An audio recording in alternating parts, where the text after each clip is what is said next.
The 4 o'clock hour is sponsored by Boozer's Jewelers, the wedding ring store, specializing in custom jewelry and repair, all in-house.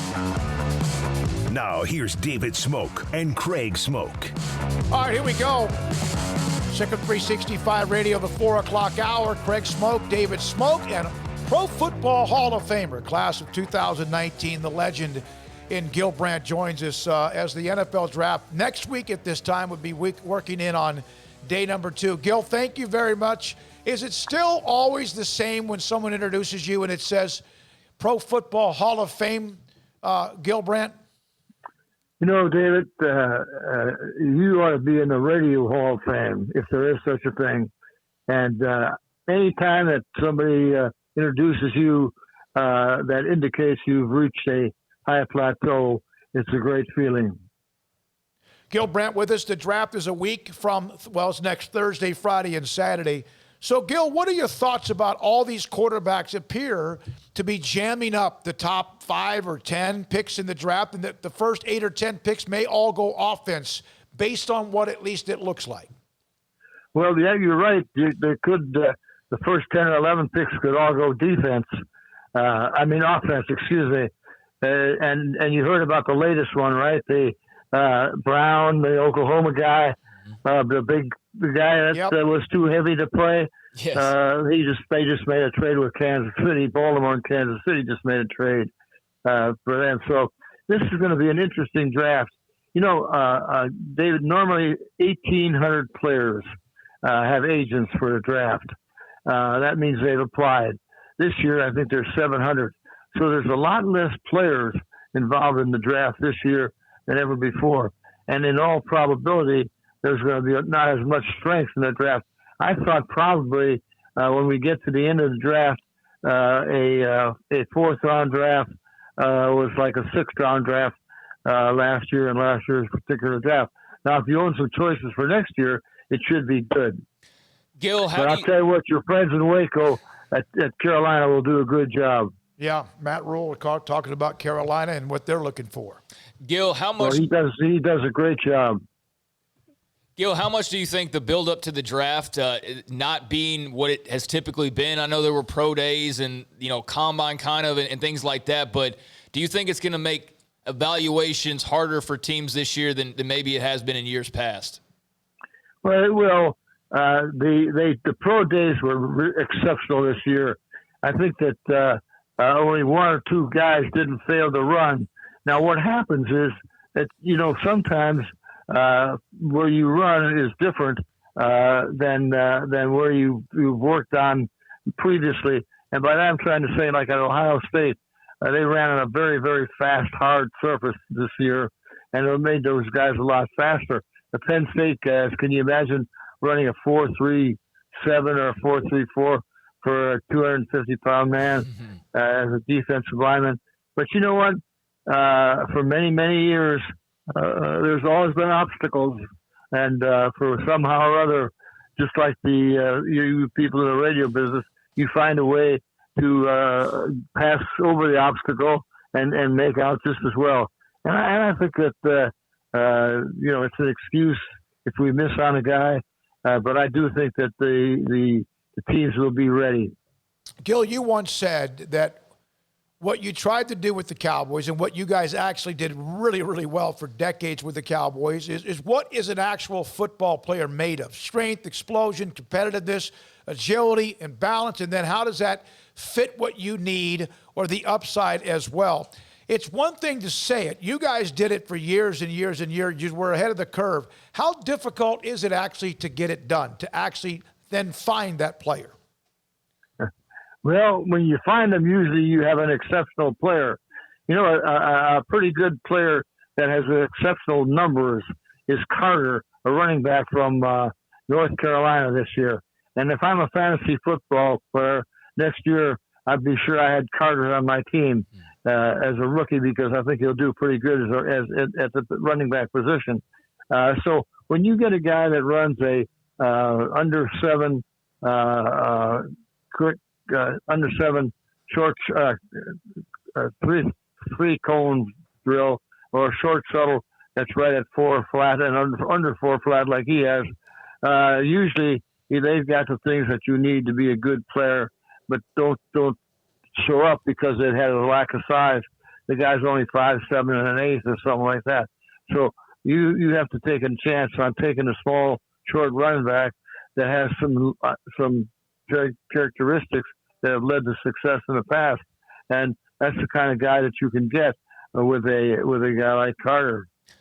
Gil, what do you think of this group of quarterbacks? I know there's the handful right there at the top of the draft that are being viewed highly, but overall, how do they kind of compare to groups of the past?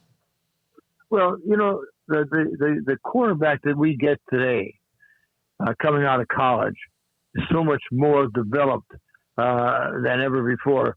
Don Troll was an old Baylor quarterback many, many, many years ago, and Baylor under John Bridges threw the ball maybe 100 times a season. They were a passing team.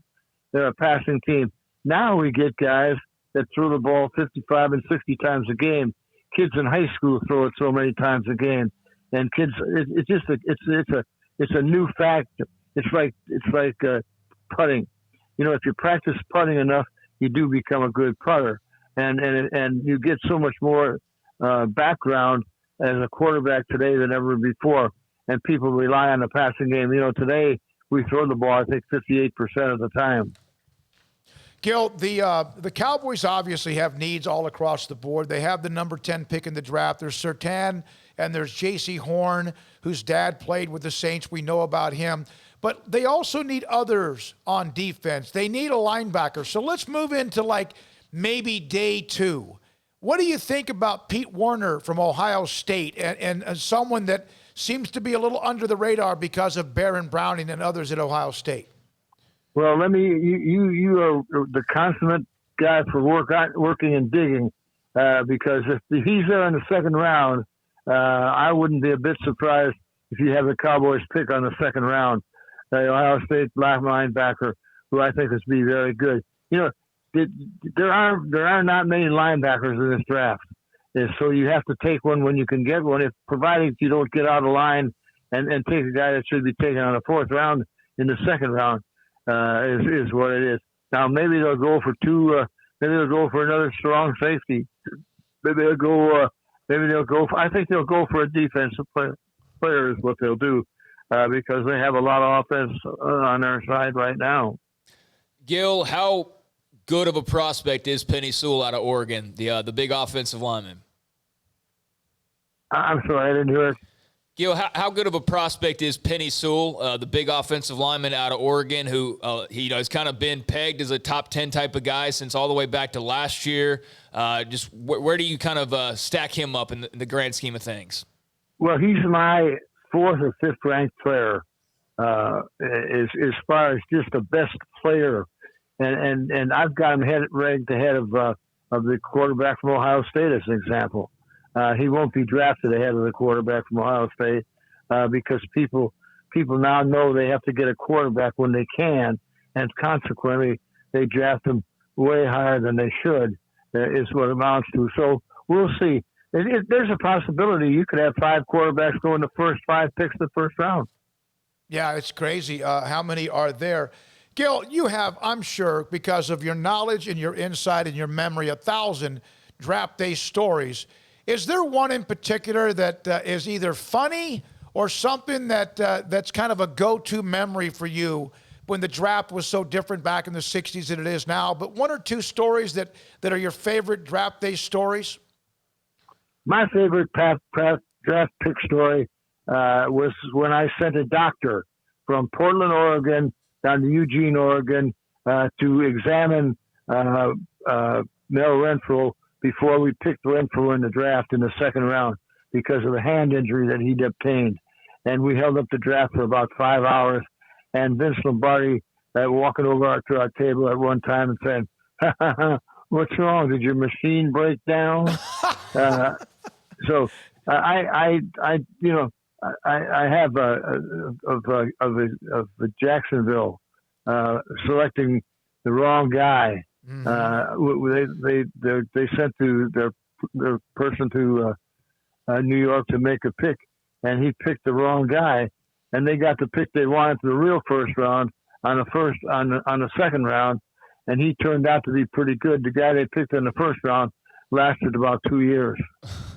Gil, since you brought up Jacksonville there, what do you think of Urban Meyer coming into the pro game as their new head coach? And is Trevor Lawrence just a no-doubt pick in your mind, or would you maybe have other ideas in mind if you were Jacksonville?